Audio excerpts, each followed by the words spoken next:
मानव सभ्यता विकास सदियों से नदियों के किनारे होता आया है और गंगा नदी को भारत की सांस्कृतिक, धार्मिक और आर्थिक जीवन रेखा मानी जाती है। परंतु जब यही जीवनदायिनी नदी उफान पर आती है तो अपने साथ तबाही का ऐसा मंजर लेकर आती है जिसे शब्दों में बयां करना बड़ा ही कठिन होता है। गंगा बाढ़ का दृश्य केवल जल प्रलय नहीं बल्कि यह एक खौफनाक त्रासदी बन जाती है जो जीवन को अस्त व्यस्त कर देती है। हर वर्ष बरसात के मौसम में गंगा अपने उफान पर आती है तो तटवर्ती क्षेत्रों में बसे लाखों लोग डर और दहशत में जीने को मजबूर हो जाते हैं।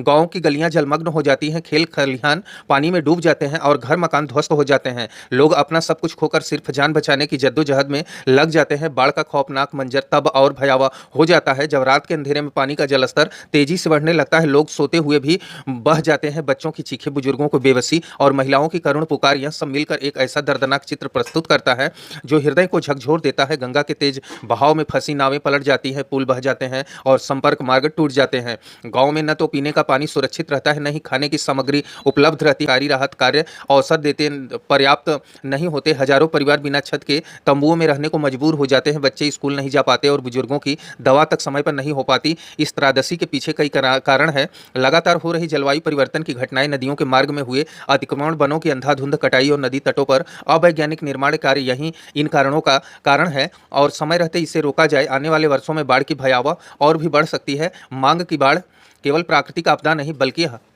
हमारी लापरवाहियों का भी परिणाम है। आज आवश्यकता है कि हम नदियों के प्रति संवेदनशील बने, उनके प्राकृतिक मार्ग को न छेड़ें और आपदा प्रबंधन की तैयारियां समय पर रहते मजबूत करें। तटबंधों की मरम्मत, जल संरक्षण के उपाय और जन जागरूकता जैसे प्रयास कर इस त्रासदी को रोक सकते हैं। और जीवनदायिनी माँ गंगा हैं, जब उनकी चेतावनी को अनसुना किया जाता है तो वे विनाश की देवी बन जाती हैं। हमें यह समझना होगा कि प्रकृति के साथ संतुलन बनाए बिना विकास संभव नहीं है। यदि इस खौफनाक मंजर से मिलने वाली सबसे बड़ी सीख है। वीडियो अच्छा लगा हो तो लाइक करके सब्सक्राइब कर लें। मिलते हैं नेक्स्ट वीडियो में। अपना ध्यान रखिएगा। हमें इजाजत दीजिए। धन्यवाद।